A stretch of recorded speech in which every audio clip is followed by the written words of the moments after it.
ऐसे जो चराते हैं ना, हाँ हाँ, नीचे फंसा के देखिए देखिए देखिए, जब इस रिक्शा को किसी ऊंचाई वाला जगह पे जाना होता है तो रिक्शा से नीचे उतर के इस हैंडल में फंसा लेते हैं इस हाथ को और फिर आगे धकेलते हैं। वहाँ भी किसी का सहारा नहीं लेते हैं, बल्कि इसी विकलांग हाथ का सहारा लेकर के चढ़ाई पर, ऊंचाई पर ले जाते हैं। बायां पाँव विकलांग है, हाथ ये कटा हुआ है, रिक्शा चला रहे हैं, क्या कारण है?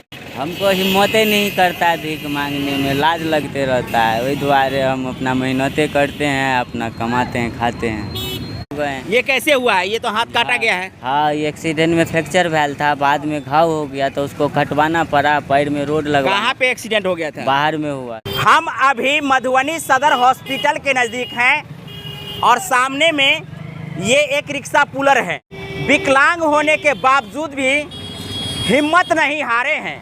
स्वाभिमान की जिंदगी जीने के लिए तिपहिया वाहन रिक्शा चला करके लोगों को सेवा दे रहे हैं। बदले में इन्हें 100, 50, 200, 400 जो भी इनको मिलता है दैनिक मजदूरी करके अपने परिवार का भरण पोषण करते हैं।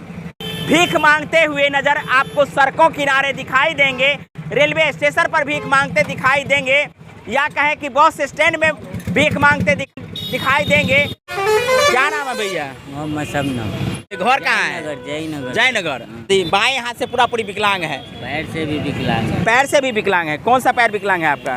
इनका ये बायां पाँव और बायां हाथ दोनों विकलांगता के श्रेणी में हैं। सिर्फ और सिर्फ इससे सपोर्ट ले रहे हैं और बायां हाथ जो है यहाँ से कटा हुआ है, यानी कहे कि केवनी से नीचे कटा हुआ है और इससे कुछ काम कर नहीं सकते हैं। हालांकि एक आध जगह स्पॉट लगता है दिखने में, जो इससे घर में खाने उन्हें या कोई सामान पकड़ने के लिए इसका उपयोग करते होंगे। क्या करते हैं? पकड़ते हैं। पकड़ के दिखाइए। ऐसे जो चराते हैं ना, हाँ हाँ, नीचे फंसा के देखिए रिक्शा को किसी ऊंचाई वाला जगह पे जाना होता है तो रिक्शा से नीचे उतर के इस हैंडल में फंसा लेते हैं इस हाथ को और फिर आगे धकेलते हैं। वहाँ भी किसी का सहयोग नहीं लेते हैं जी। एक तो बायां पाँव विकलांग है, हाथ ये कटा हुआ है, रिक्शा चला रहे हैं, क्या कारण है? हमको हिम्मत ही नहीं करता है भीख मांगने में, लाज लगते रहता है, वही द्वारे हम अपना मेहनतें करते हैं, अपना कमाते हैं, खाते हैं, किसी से नहीं मांगते हैं।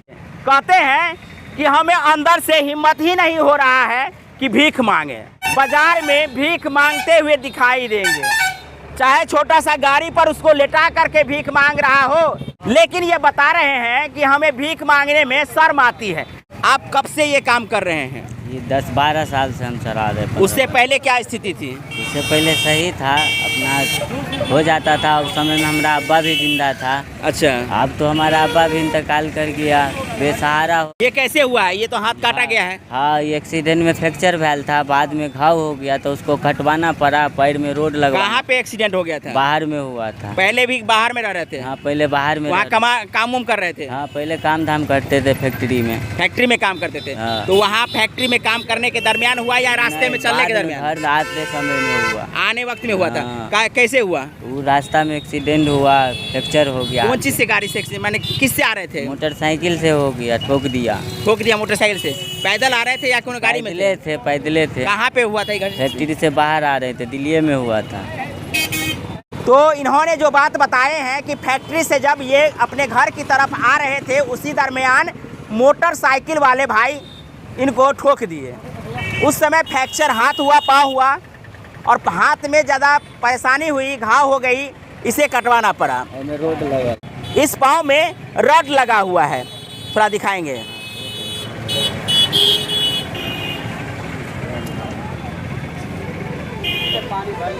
आप देख सकते हैं कि यहाँ इनके पाँव में रड लगा हुआ है, यहाँ छूते हैं बहुत हार्ड है, यह हार्ड है, यहाँ भी रड लगा हुआ है।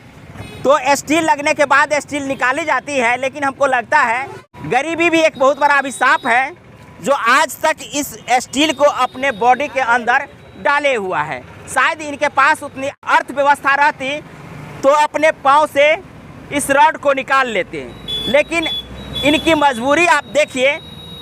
पहले फैक्ट्री में काम कर रहे थे, विकलांग हो जाने के बाद भी हिम्मत नहीं हारे हैं, और हिम्मत नहीं हारे हैं उसका जीता जागता प्रमाण है कि इस तिपहिया वाहन रिक्शा से लोगों को एक जगह से दूसरे जगह ले जाते हैं। बदले में इनको मेहनताना के रूप में 100 रुपया 50 रुपया देते हैं, जिससे अपने परिवार का भरण पोषण कर लेते हैं। परिवार में कितने सदस्य हैं? वो बेटी है, वो बेटा है।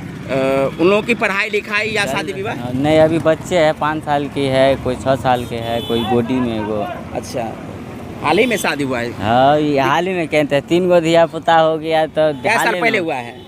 ये 2007-8 में शादी हुआ, मगर बच्चा इधर आके हुआ है। अच्छा, बहुत साल पर बच्चा, बहुत साल के बाद हुआ है, धिया पुता हुआ। शादी से पहले आपका ये इंजोर सही था? शादी से पहले सही थे? हाँ, शादी के बाद ये स्थिति बनी है। हाँ, शादी के पत्नी आपका सपोर्ट दे रही है? हाँ, सपोर्ट में है, सब है। ससुराल वाला सब भी मदद करता है, तब हमारा घर चलता है। हाँ। और इससे कितना लगभग कमा लेते हैं? इससे पहले कमा लेते थे, मगर अब बैटरी वाला है ना, अब नहीं हो पाता है। यही साग सब्जी हो गया, वही बहुत हो गया। अल्लाह रसूल का देन है। क्या नाम है आपका? मोहम्मद शमीम। ये मोहम्मद शमीम है, जयनगर के रहने वाले भाई साहब की स्थिति को आप देख सकते हैं। बता रहे हैं कि आज के ज़माना में इलेक्ट्रॉनिक तिपहिया वाहन आ गई है, जिसके कारण अब इस रिक्शा का उतना महत्व नहीं रहा है। जो कुछ 100-50 इनको हो जाता है, उससे अपने परिवार की साग सब्जी खरीद लेते हैं। बता रहे हैं कि ससुराल वाले कुछ मदद कर देते हैं, इसलिए घर की जो आवश्यकताएं हैं वो पूरा होती हैं। लेकिन आप लोग इनको मदद करना चाहते हैं, अपने चैनल के माध्यम से इस वीडियो में इनके लिए आर्थिक मदद की मांग करते हैं।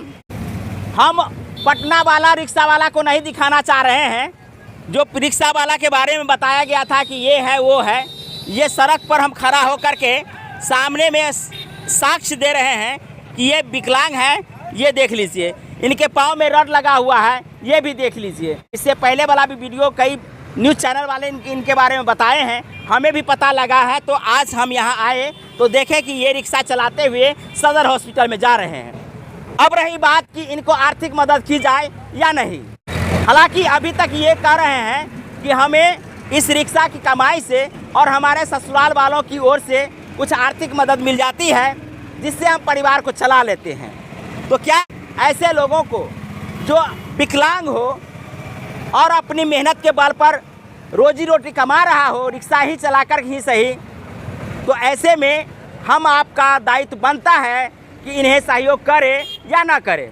यदि आप इन्हें सहयोग करना चाहते हैं, इस वीडियो के माध्यम से इसके लिए आर्थिक मदद करवाना चाहते हैं, आप लोग चाहिएगा तो इनको आर्थिक मदद भी मिलेगी। हो सकता है कि इस रिक्शा के बदले इलेक्ट्रॉनिक रिक्शा इनके लिए आ जाए, ताकि ये इस रिक्शा से छुटकारा मिल जाए और इनको भी जो भावना है कि इस रिक्शा पर कस्टमर बैठना नहीं चाह रहा है, तो इनके परिवार को चलाने के लिए नहीं, बल्कि इनके रिक्शा खरीदने के लिए आप लोग से आर्थिक मदद चाहते हैं।